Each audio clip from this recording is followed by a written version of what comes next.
Welcome back to another episode of the Trees and Lines podcast. On this episode, Bob Allen, manager of the vegetation management for Eversource New Hampshire, joins us to talk about his utilities' engagement of local schools to attract more people to the industry, how he sees urban roadside forest decline affecting his company, and how they are solving for bugs and diseases and everything else happening to the utility forest.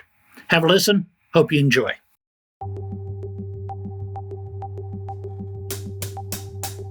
Bob, welcome. It's good to have you with us. Appreciate your joining us for today's podcast. Thanks, Bob. Happy to do so.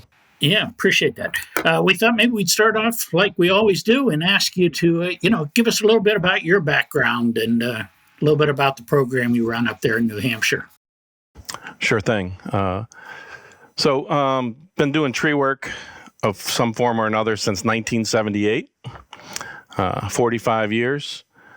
Started as a groundman, laborer, climber, bucket operator, working on private work and also with the city of Springfield, Massachusetts.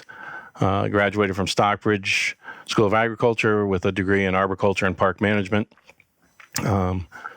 Worked for the city for about 10 years and then came on board with what used to be known as Western Mass Electric, which was part of Northeast Utilities. Northeast Utilities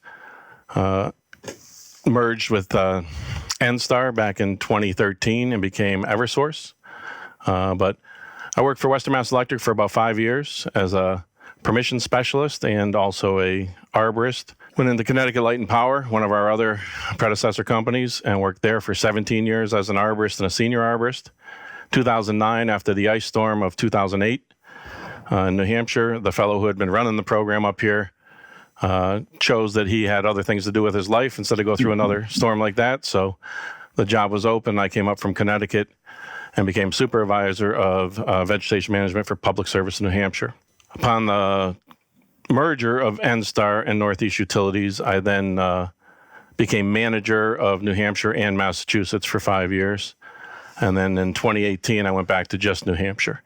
And we have a manager in all 3 states now. So been happy to be up here, and we have a really good program. I would say it's the class of our system up here, and proud of it. Proud of the team we have.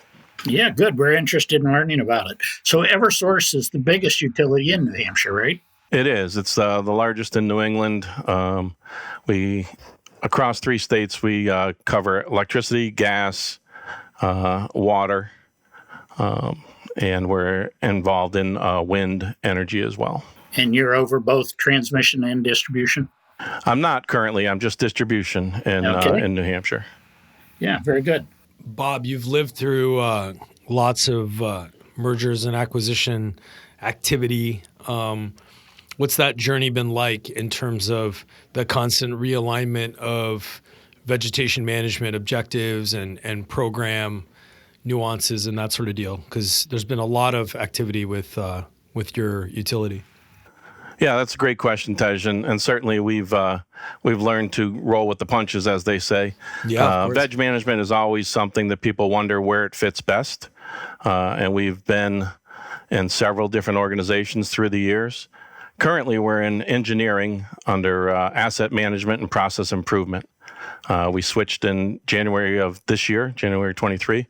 Prior to that, we had been in operations services, which along with fleet, training, and meter technical served all 4 operating companies.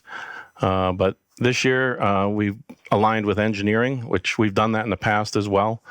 But I believe it's the right move for us. We are in a situation where the best things that can be done to improve reliability for customers are done through veg management and engineering. And if we're working together and looking to solve problems together, instead of not having that communication, and we've been through that in the past when you're not working, people like to use the term silos when you're working in a silo. We're currently not in that situation. So engineering and veg are pretty closely aligned right now, and I'm very proud and happy about that. I know that one of the things I've heard you talk about is that the utility forest, or I guess the urban forest in general, is in decline. Can you talk to us some about that? Sure. The roadside forest in New England definitely is in, I wouldn't say trouble. It has had some decline. One of the issues is New Hampshire and Maine kind of go back and forth between which one is the most forested state. And depending upon how big our hazard tree budget is, I always try and go to number 2 if I can get all the bad trees out. But currently, we're probably number 1 or number 2 with Maine. However, Connecticut's number 5 and Mass is number 6. And you don't really think of that, Connecticut and Massachusetts, as being that highly forested or that fully forested. One of the things that happened in New Hampshire and in New England overall was there was a lapse in agriculture, obviously in the last 50 to 150 years. Prior to that, it had been an agricultural area, all of New England, and most of it had been logged.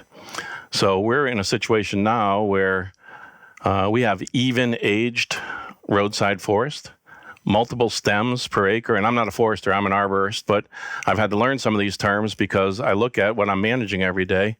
And you're looking at the possibility that it could be a very big decline coming soon if we don't find some way to manage some of these insects and diseases. Why would the decline be different, roadside versus backlot, rural? Eversource covers New Hampshire, Connecticut, and Massachusetts, as I said. And Massachusetts and Connecticut, by state law, have a tree warden for every town.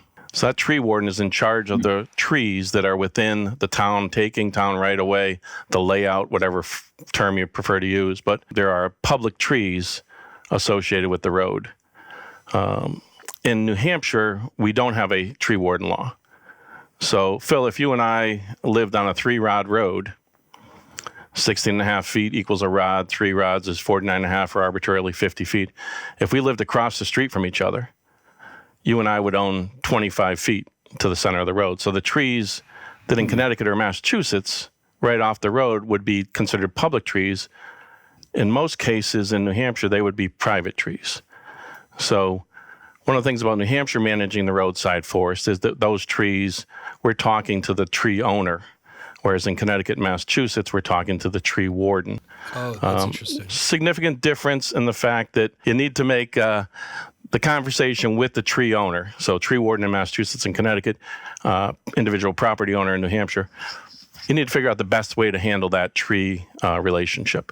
In New Hampshire, we also have a situation where perhaps you've heard our motto, live free or die. And we don't believe in taxing. So there's no sales tax for the most part. There's no income tax. How does that relate to the roadside forest? Well, for me, it relates to the fact that there's no funding for a town DPW or a forestry division to take care of the trees that are on the roadside. As I said, most of them are owned by the private owner anyways, but the town would have some reason to maintain those. But they don't have any money to maintain them because there is no tax dollars coming in for that.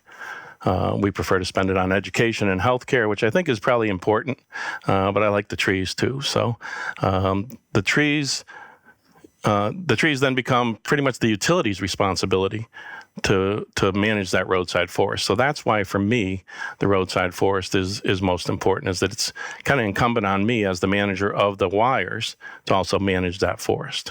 That dynamic with the homeowner, can you shed a little bit of light in terms of generally what is that engagement like with the population, with the customer base?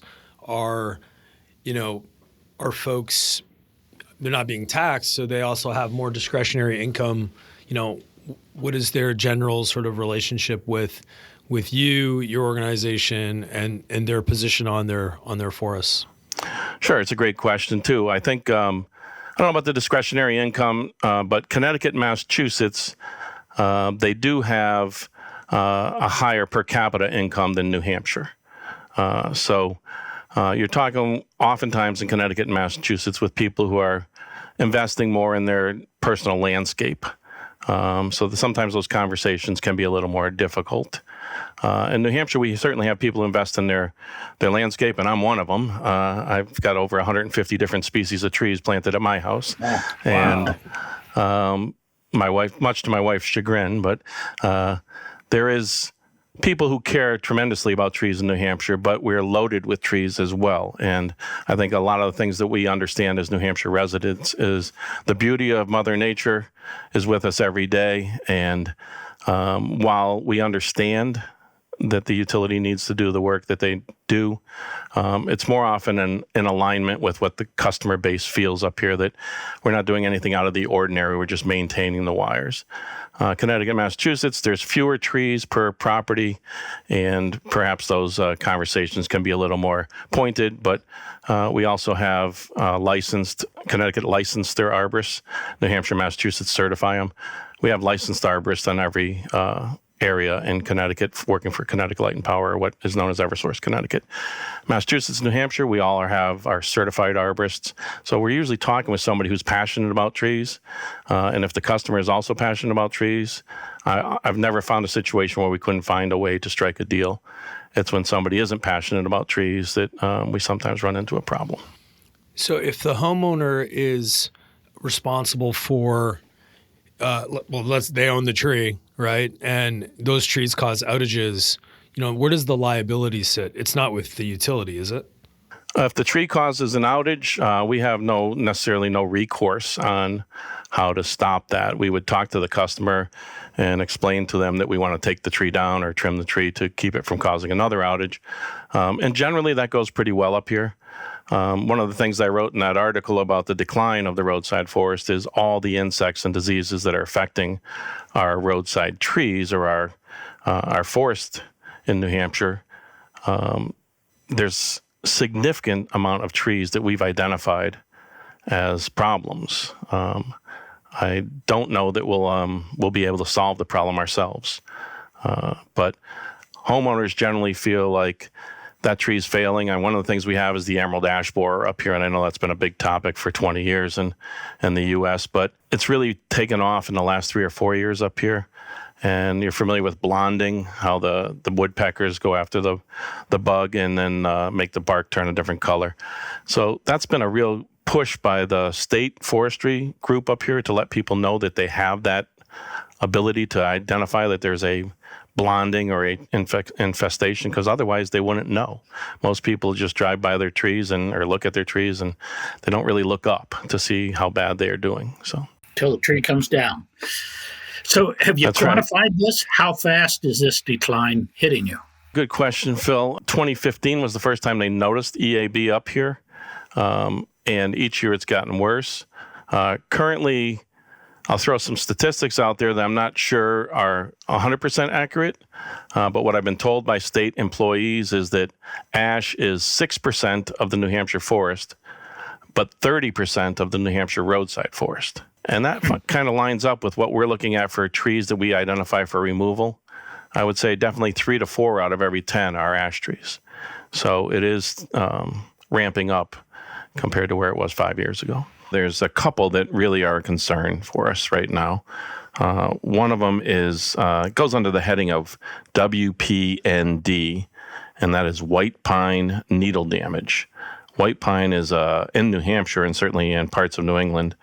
It is the dominant timber species out of all the species we have in the forest. And there's about 5 different diseases and insects that affect the health of the white pine in New England in the last few years, and they just put it under the general heading of WPND, white pine needle damage. So not much you can do about it right now because they are forest trees, and there's really nothing you can do to treat a tree in the forest. You'd have to treat the whole forest, and rarely do we have a white pine that's one of those trees you say, we've got to save this one. But it is affecting an awful lot of trees in our population, and white pines tend to be the tallest growing trees. In New Hampshire, they're about 120 feet tall at maturity. And many of them in our near our wires are within the 80 to 100 feet tall. So there's a lot of these trees out there. As they fail, or as we decide to work with somebody and take them down, it becomes an issue of what goes in its place, because nature abhors a vacuum, and there's a space now where there used to be a big tree taking lots of nutrients and shading out a lot of other plants. Once that tree is gone, we end up with a space that invasive species could grow in, or that some other species could be planted there that might not necessarily be the tree that we want near the wires. So white pine needle damage is a big concern for us in the utility industry. It's also a concern for the loggers. Not sure what's going to happen with that. It could become a symptom or the symptoms of white pine needle damage could become something that becomes fatal to a lot of trees, depending upon the weather and the climate changing. The other one I wanted to talk about is really the scariest one to me, and this one is called beech leaf disease. We've had beech bark disease for years. Beech trees are part of the dominant species in the northern boreal forest, which is oak and beech as the dominant species. We don't see a lot of beech along the roadside, but we do see them in people's front yards. Beech leaf disease is, and I've been doing this a long time, it's one of the toughest ones I've run into as far as an insect and what damage can be done before it's even recognized that it's in the plant. So this first came about in 2012, and it has just in the last 3 years been determined what actually caused it. It is a forest foliar nematode, and nematodes are a huge family in the world of organisms. There's nematodes everywhere. But as disciplined as people get studying for their doctors or their masters, there's really not been much work done on forest foliar nematodes. Just not a thing that we've ever dealt with in the past. So this particular nematode gets into the bud during the growing season and then feeds on the bud during the winter. So you don't know it's there. They're tiny. There could be up to 100, 1,000, I think as many as 1,000 nematodes inside a single bud. So when the leaf breaks out of the bud and it comes out, the damage is already done. There's no control that can be done to it at that time. And what it does is it causes banding, what's known as banding, a darker color green in the leaf, and that darker color can no longer perform photosynthesis. So the leaves are not as vigorous as they could be. The tree then loses vigor, and it's really a huge problem. Beeches in parks, cemeteries, college campuses, and certainly in large homes that have beeches, they are just a beautiful, beautiful tree. There's European beech, there's American beech. Both of them get very large, very statuesque, and they don't withstand a whole lot of damage. So root compaction really affects them, drought really affects them. But this particular bug, having been a chance to get established since 2012, and then really just figuring out what it was a couple of years ago, and they don't have a registered treatment for it yet. So I'm afraid we're going to lose an awful lot of beech trees. I mean, we lost millions of ash trees during the emerald ash borer infestation over the last 20 years.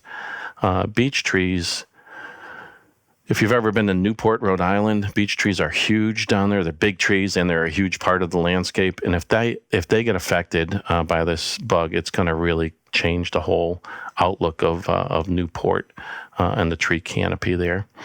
How does it affect the utilities? Well, it affects the utilities because same thing as white pine needle damage. When these large trees go, there's a void, and something else is going to grow in that place. Could be an invasive, it could be just another tree, but the beech trees have been suppressing growth because they're a very wide crown.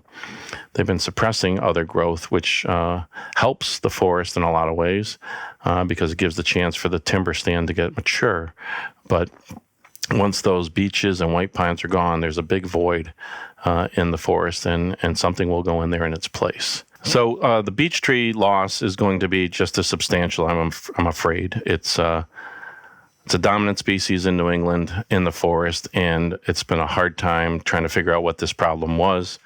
And I don't know that there's anything going to be registered to treat this problem anytime soon. Again, like with the white pine needle disease, there's nothing you can do for forest trees besides treating a whole bunch of acreage, and that's probably not something they're going to do.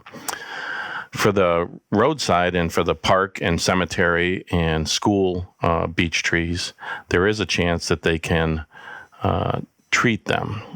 They haven't come up with anything that's registered yet, but there have been some trials that have worked on treating the beech leaf disease. We work a lot with the Forest and Lands, New Hampshire Forest and Lands, and the forest health expert, Kyle Lombard, works with us every year and gives a heat map of what the infestation is for each species, for each insect and disease and where it is. And we're able to overlay that map over our trimming schedule, and we can determine where to start, where there might be a lot of damage by a certain bug or disease. It helps us to go there, working with the state on this stuff, go to that area and start trimming there first. But I'm going to quote Kyle, and he said, beech leaf disease is the next elephant in the room when it comes to overall tree health problems in New Hampshire. And that room is already pretty crowded. And to me, that's quite a statement from somebody who works with forest health all the time. Beech leaf disease is going to cause us a lot of problems in New England. All the utilities will feel it because it is a dominant species. Hopefully, something will come that will be able to either be a natural enemy to the nematode, or they'll come up with a treatment that will work. So have you had challenge convincing your C-suite that we've got a problem? In the past, in Connecticut, there was actually what used to be called gypsy moth, now called spongy moth, which tends to explode in populations after drought years. We had 5 of the last 7 years were drought years in New England. And so Connecticut had what they called a 2-bug panel. They put together interested parties from the private community, from the state, and from the utilities to work on this. And this 2-bug panel was based on EAB, the emerald ash borer, and the spongy moth. And they started taking down a lot of trees, working with the DOT. And it's been a very successful program, getting rid of the dead ash and dead oaks that were down in Connecticut. So when it comes time for me to say, hey, 3 years later, 4 years later, it's now in New Hampshire, the same thing. They're not happy about it in the C-suite, but they at least have heard of the problem before, so we're able to talk to them about it. It's more the regulators that I want to understand it so that we can get the funding to take these trees down. Bob, you guys share, of course, the state with National Grid, right? Your peer utility. What are some similarities to your programs? What are some of the critical differences in terms of how you guys manage similar footprints? How do you guys kind of run your programs both similarly and differently? Sure. So in New Hampshire, Grid sold to Liberty a few years ago. So Liberty, Unitil, and New Hampshire Electric Co-op are the folks that we deal with, although Grid does have transmission lines in the state. So you're right there, Tej. And they manage a little different than we do on the transmission end of it. On the distribution end, it's, as I said, Liberty, New Hampshire Electric Co-op, which is not part of the regulated group with our Department of Energy and New Hampshire Public Utilities Commission, and then Unitil. So Sarah Sankiewicz in Unitil, and now Chris Moultrup, who took over for Sarah as she moved up. We've always had a great relationship. One thing I did when I came up here was start having quarterly meetings with the other utilities and talk about what we were doing for veg, maybe who was putting something out to bid, maybe who was going for a rate case, different issues that we were dealing with. So one of the things that we did at our most recent contract, which I don't believe the other utilities did, was we put a 4-year contract out and we asked for fixed pricing for the first 2 years. The first 2 years were 20 and 21. So when I went to the regulators to explain where we were at, they said, how come you're not asking for more money? And I said, well, we'd certainly like more money, but we have fixed pricing for these first 2 years. So therefore, it didn't jump with the COVID jump like it did with other folks. However, the 3rd and 4th year, we knew it was going to jump, but I was able to pre-soak them on that. And so that was something that was different. We managed it that way to get the fixed price for the first 2 years. Yeah. We have 12,000 overhead miles in New Hampshire, distribution overhead miles, and managing a 4 to 5 year contract cycle. The regulators currently have us on a nothing longer than 60 months mandate, so up to 5 years. So when we told them we could keep the prices fixed for 2 years, they really liked that idea. I believe Liberty and Unitil have definitely done multi-year contracts. I'm not sure how they're going in the future on those. This is the fourth year of that contract for us. So we'll be looking at different ways of doing things next year. And we're also going into a rate case next year. So it'll be interesting to see the feedback we get on how we did things. What were some of the challenges that you guys experienced by structuring the contract that way? So the challenges that I think the contractors experienced certainly was fuel and supply chain that really affected them. And then that second year, that was something that we heard a lot about. So we tried to work with them and come up with innovative ways to work with them. And certainly the fact that we were having as many failing trees as we were able to adjust our budget so that the hazard tree or risk tree removal budget became more prevalent. It's about 50-50 right now for staying on cycle and for hazard trees. So some of those contractors who maybe were feeling the pinch of unit pricing were able to do more hazard trees that then perhaps they had planned on because the ash, the spongy moth, the hemlock, woolly adelgid, and hemlock looper and hemlock elongate scale, and beech leaf disease, and all these other things that continue to affect these trees from the work they looked at prior to bidding it and the health of the forest compared to where they were 2 years later, they were able to increase revenue by doing more hazard trees. So I think that helped a lot. One of the things the regulators said to us when they gave us this budget after the 2020 rate case was stay on cycle, the rest of the money, whatever you choose to do with it. We're not going to tell you where to spend that money, which was different than they had been in the past. They had wanted us to spend X on what we used to call enhanced tree trimming, which is a larger clearance zone around the backbone lines. But since I had that autonomy to decide where that money was going, I did choose to spend it on hazard trees. And as I said, that helped the contractors. It also helped us. We got a lot of trees down that won't ever cause us a problem. That's usually where the reliability issues are. When the rate cases, when you guys are going through that process, do you get involved in sort of providing some education to the regulators in terms of current issues and challenges? And so it's not just like, hey, we're asking for money and it's just a numerical exercise. Do you get into the qualitative side of things to help them understand ROI, biggest bang for buck? Do you get that opportunity? We do, and it's been a wonderful situation. It's different than it is in other states, I think. It's much more conversational, and we are able to have what we call tech sessions, where it's either currently with Zoom or Teams, we're doing them. But in the past, we do them in person and kind of a free form. You can talk about whatever the issues were and get some of your important points out in front of the rate case so that they could understand what you might be looking at. And, I mentioned I've been doing this 45 years, and one thing is for sure, I've never seen a tree fall up. If they're failing, they're coming down. Right. And if we have facilities beneath them, we're going to have an outage. And I think the regulators, to their credit, and certainly they're generous in listening to me, is that they have always looked to me to give them any insights on tree health or tree concerns and what we could do to alleviate some of those concerns. So it's been a very, very good relationship. I hope it continues. I was going to say, we were up that way last year, and everybody has problems attracting workers.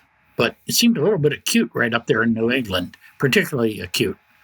You must have the issue. Anything special you're doing about worker recruitment, retention? The biggest problem we have every day, Phil, is how we're going to get the folks to do the job. I mentioned in that article that in 1982, when I was in college, we had 60 students in the arboriculture major at Stockbridge. Last year, there was 2. So we're just not attracting people into the field in that way. They might be going to other schools, but tree work is hard, and it's in all kinds of weather. And it's not necessarily something you're going to get rich at. It's usually something that you love doing, or you're interested in being outside and being your own boss. I think things that we've done have been job fairs, which I think everybody tries to do. We have a really good one with the high school students here in New Hampshire, where we had over 500 students show up for a job fair. We did a little bit of a touch-a-truck with utility and tree, so they could see what the trucks did and how the work went. As far as retention for the long-term folks, I used to say this, and I'm hopeful it still sounds right, is grew up in Massachusetts, worked in Connecticut for a long time, and I've been up here in New Hampshire for a while. In Massachusetts and Connecticut, if you're at a family gathering, you're not always going to find somebody that runs a chainsaw for a living. But in New Hampshire, oftentimes you will. It's not out of the realm of possibility that your neighbor or somebody down the road is doing tree work of some sort. And it's always been that way in New Hampshire. There's always been a long history of logging and timber sports even, and most folks feeling like they can do it themselves with a chainsaw. So we find that in New Hampshire, we have a lot more homegrown folks that can go into the field and go into the business. It's still a very, very big challenge. After that ice storm, we had 75 crews. That was in 2008, every day. I came up there, and one of the tasks they gave me was to build the crew complement to 100. And so we did, but we didn't do it by magic. We had to put some more money into the business and decide how we were going to help educate folks. We went out to the schools. I have lectured at UNH, UMass, and UConn every year as a guest lecturer, trying to get folks to think about utility as another option. It's never going to be easy, and I think one of the things we've seen in the business the last few years is the prevalence of new equipment. And the reason the new equipment is being built is because we can't have enough people to climb trees and to actually do the work. So this new equipment that gives us access from a driver's seat or from a remote control is probably the best way that we can use it as it's a workforce multiplier. Some of these, whether it's a roadside boom trimmer, sky trim unit type of thing, or a knuckle boom crane, or a Cinnebogan, all of them have been developed, I think, mostly because we don't have enough people going into the business. That's fascinating that tree work is part of the culture of the state. That I'm not sure I've heard that before or anywhere. Well, it's my opinion, Phil. I could be wrong. I just think, having lived in all three states, it seems to be more prevalent up here that folks consider it a 12-month-a-year job. Bob, so for you at this stage of your career, you've covered multiple regions, multiple states. You've managed big footprints. What would be the next interesting step for you from a career perspective in this space? CEO of Eversource? Actually, I think one of the things that we could look to do, and I would certainly be interested in it, would be to do more outreach with our tree wardens in the two states, Connecticut and Massachusetts, up here in New Hampshire. Do more of that, getting involved with conservation commissions. Sustainability, native trees have been a huge issue through the last few years. We've done a real good job with pollinators. We have a pollinator roadmap that we won an award for. We work with Dr. Michael Durr, who's a close personal friend of mine, and we have put together our 30 under 30 poster, which is 30 trees that only grow 30 feet tall. We worked with some growers out in Oregon and Washington to tell them which trees were going to be on the poster so that they could start lining out some stock that 5-10 years would be available to purchase in New England. That type of stuff really gets me excited. We have 4 utility arboretums here at Eversource, and I think not everybody thinks of, all of us in the business think we're tree people, but not everybody thinks of electric utility folks as tree people. One of the things that I believe is that Eversource invests about $200 million on utility arboriculture every year across 3 states on T&D. And that's about 10% of our operating budget. But I think if you looked at Eversource and somebody asked, hey, what do you think 10% of that workforce is, or 10% of that spend is? I don't think most people would say it's the trees. And so for me to be able to get out there and continue to preach what I believe is important, and that is planting the right tree in the right place, discussing what we can do to eliminate some of these tree diseases and insects, that's where I really think the next step would be for me. If I could, and hopefully my boss will listen to this, if I could get a job like that, that would be excellent. Well, one thing's for sure, you're putting your money where your mouth is with 150 unique species on your own property. I mean, Yep. That is, you might be the first person on our platform that I've ever heard say that. Like that's crazy. That's a lot. Yeah, Bob, it's, I was on first right away in 78 as well. So I came in with you. Yep. And most of our peers would have answered that question with something to do with retirement. So you must still be enjoying what you're doing. That's definitely true, Phil. I love this job. I love it every day. We had a storm last night, heavy, wet snow, 5,000 customers out in New Hampshire. And some of those trees that we thought could make it didn't make it just because it was a early season snow and it was really heavy and wet. But that just energizes us. We get out there and we talk to people and see what we could do differently. We see which kind of species. We investigate any outage that's over 100 customers. Our arborists investigate any tree-related outage that's over 100 customers. We capture species, what we think age of the tree might be, distance from the wires, and then we trend all that stuff. So if it ends up that what we call red maples, or some people call swamp maples, are failing at age 40 to 50, 20 feet from the wires, then we're going to start looking for those when we go out and profile a circuit and see what can we do to be proactive in that space. So that type of stuff, Phil, it makes me happy to do this job. I don't want to retire anytime soon. Planting those trees is something that really I feel great when I have my hands in the earth. And there's a lot of benefit to me to see what can grow in New Hampshire. A lot of these trees are trees that aren't necessarily native or even in our zone. So I like to push zones and see what we can do.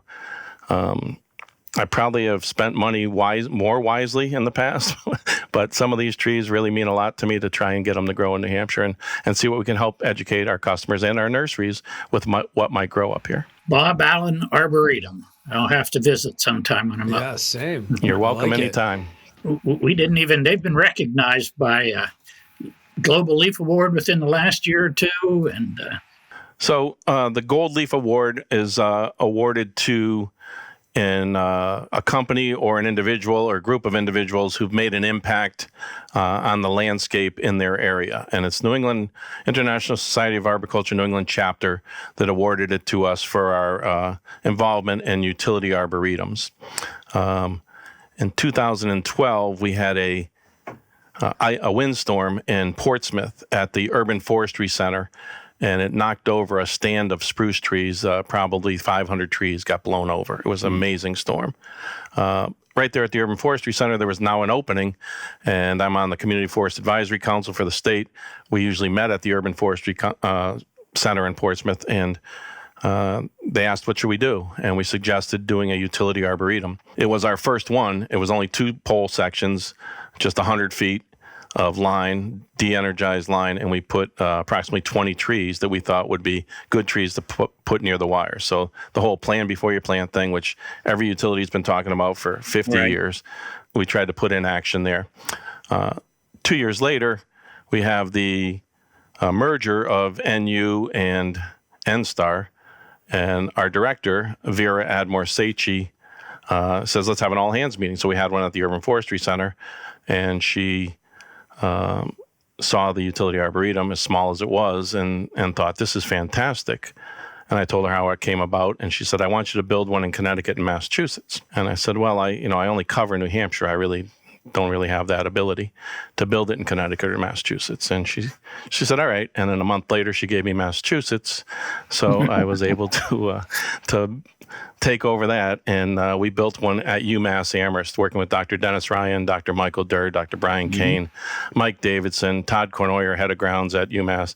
And we built a really cool utility arboretum there. 7 sections, 1,000 feet of wire, de-energized. And that really got us started. And it's a great training environment. We left some mature trees there so that we could teach the students how to prune around the wires. We planted with both our contractors, our arborists on staff, the students, and the grounds crew at UMass. So really just a great situation. Additionally with that, we were breaking down one of our training yards for Northeast Utilities. So all the poles and transformers and wire was all going to be scrapped. I was able to, after working here for so long, some people, so I was able to make a connection, and we were able to get all that stuff brought up to UMass. And then we had apprentices who would never get to build this type of thing live, apprentice linemen. They were able to build this utility arboretum at UMass with the wires and the poles. and a higher education place. UMass is a fantastic university, and we had our apprentices learning there. We had students learning there. We moved that on to, we built 2 more since then, but the one we got the award for was in Hooksett, New Hampshire. It's the only one of the 4 that has energized lines, so we don't use it for training as much as we do for planting with garden clubs and explaining the right tree, the right place. We have a bunch of trees there. We have over 70 trees there, and it's about 600 feet. So really interesting to do these types of things. The ISA noticed that we had done this. We had worked with universities, public and private partnership, and we were given the Gold Leaf Award, which was really something I would have never dreamed would happen for a utility, and we're very proud of that. And, very our innovative. vice president accepted the award, so well, thank you. Our vice president accepted the award, so it made it real to him. I'd been talking about this utility arboretum and at meetings and stuff, and he never really had any idea what it was going to be. But once he saw it and he was given an award, it really hit home for him. It made a lot of sense to the company, and we've continued to invest, like I said, by building another one. So we have 4 now. I'd love to talk about that on another chance, Tej, if we decide to do that. Oh no, we should definitely we'd love do that. to have you back. I would love that whole episode to be totally focused on the utility arboretum. Bob, this was it was really great to get to know you. Very fresh perspectives. Congratulations. It sounds like you guys have done a really good job and are continuing to evolve, your footprint. And it'll be interesting to watch you continue to create customer engagement, especially given how you explained the different challenges with ownership of tree versus, state-owned trees and the complexity around that. So, but you're doing some great stuff, and we really appreciate you spending some time with us today. Thank you very much. We've got a lot of topics we didn't get to, but do appreciate your time, Bob. Thanks.